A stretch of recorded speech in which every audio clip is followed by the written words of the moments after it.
Anyway, today I am going to be covering all 6 WWE 2K showcases, and I'm going to rank them all from worst to best.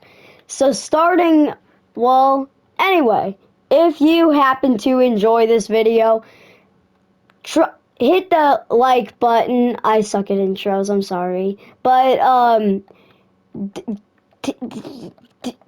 try to hit the like button. I'm sorry if you have no hands, then you can't hit the like button. I'm sorry. I don't control that. But you do control whether you do hit the like button or not. So try to. You probably can. I hope so. And if you want to see more videos like this, subscribe. If I get 0 subscribers in the next 1 second, I will make a part 2. Oh my god, I got 0 subscribers on the next 1 second. I'm going to make a part 2 to this garbage series that I just started that I'm not going to make a part 2 to. Oh my god, such a win for all of you, dear viewer. Okay, I'll stop. Anyway. Starting off at number 6, we have WWE 2K20's The Four Horsewomen. Now, I have nothing against the people themselves, very talented people, but the showcase was no good. It was boring to play, honestly. I don't remember any of the moments except for like the Sasha versus Bayley match, because I didn't honestly remember most of the freaking showcase. But one thing that was good about this showcase was I believe it was, other than 2K15, which actually had 2 separate showcases, I'm pretty sure this was the first one to highlight more than one person as the main person of the showcase.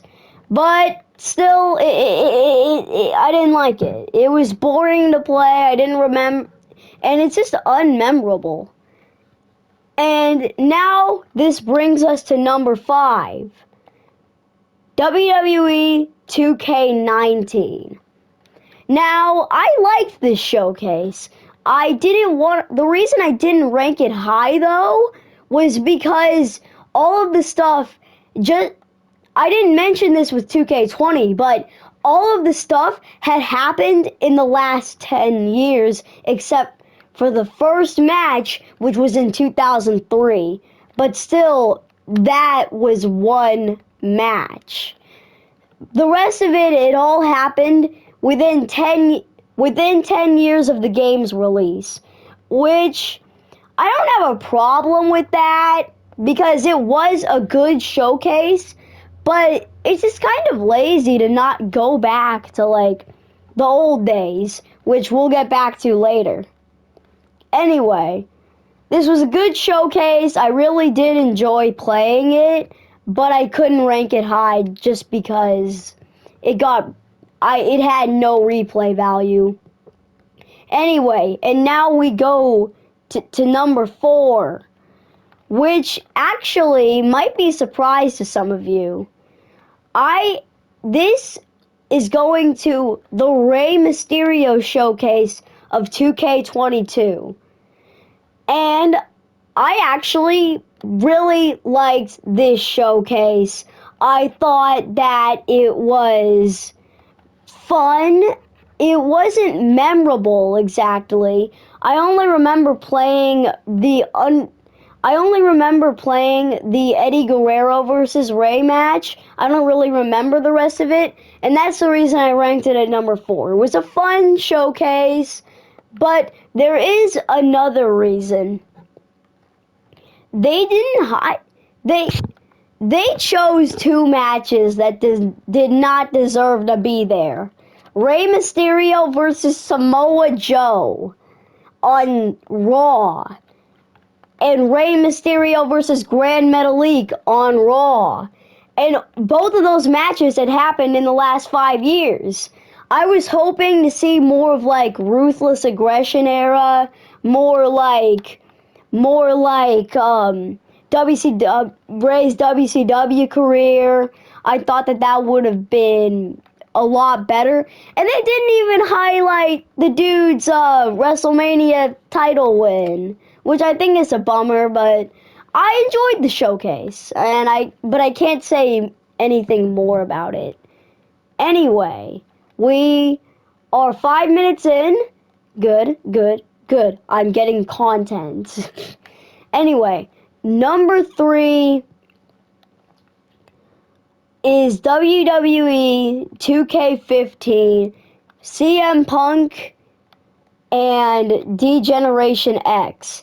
Now, I did not actually own 2K15, so this is the only showcase that I have not played. But from what I've heard, these were good showcases.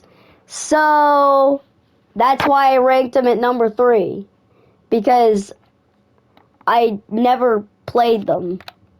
But I've heard that the CM Punk one was better, and it sounds like it would be. Yeah. Anyway, it sounds like it would be a better showcase than D-Generation X. No. What am I saying? D-Generation X could have been a way better showcase if they had just highlighted all, like, the big points of D-Generation X when they invaded WCW. When they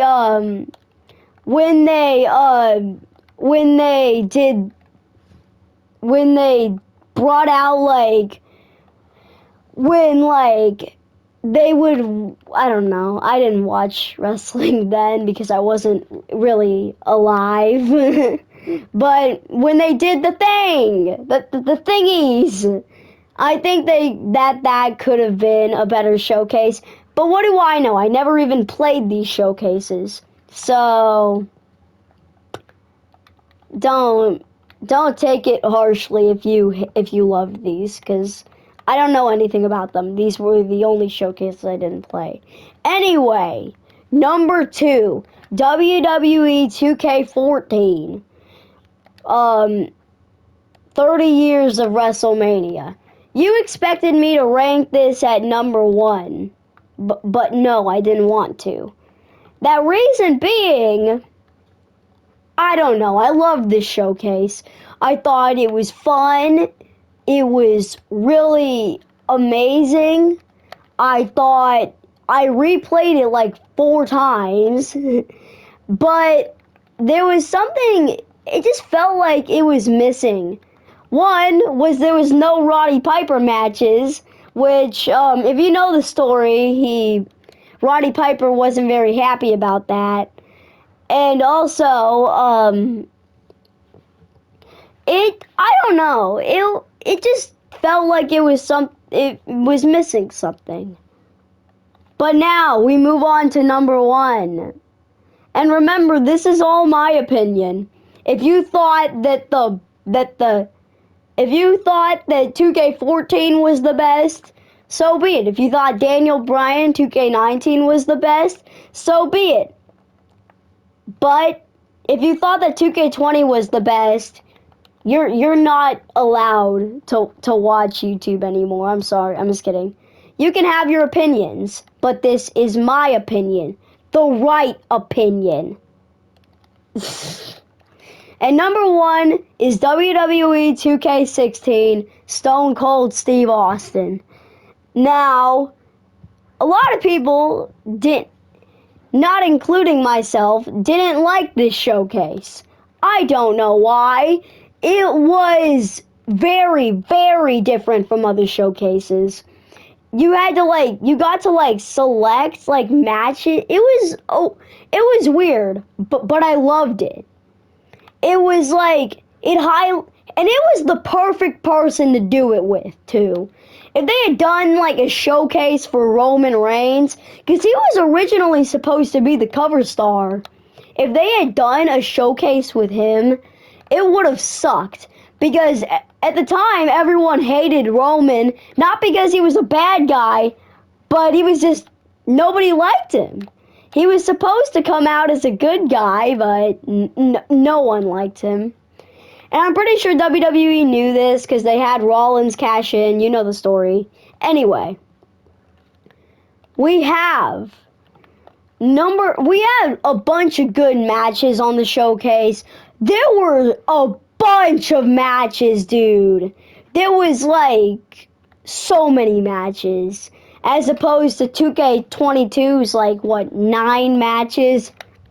But, and there was like a bunch of unlockables.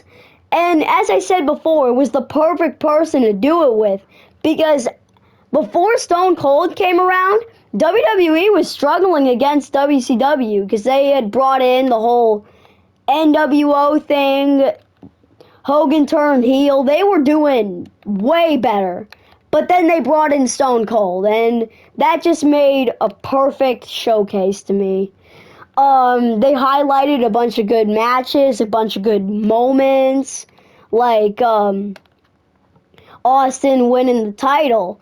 But something a lot of people don't know is this was the first time that WWE had mentioned Owen Hart in a wrestling game since 1999. He was in a few cutscenes for the game when Austin broke his neck. He was in that cutscene, and I believe he was in a few more, but I don't remember though. But that was and it highlighted a bunch of points of his career, high and low, and it showed all the great matches, his matches with Rock. For people who don't, I don't know what I was gonna say. Anyway,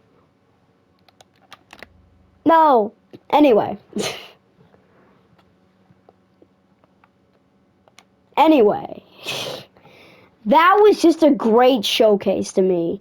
The good, like, I remember playing like the 3 stages of hell match. I didn't mention this. There were so many like different match types that weren't on the game's regular selection screen. Like 3 stages of hell, like matches like that. They were just so fun to play.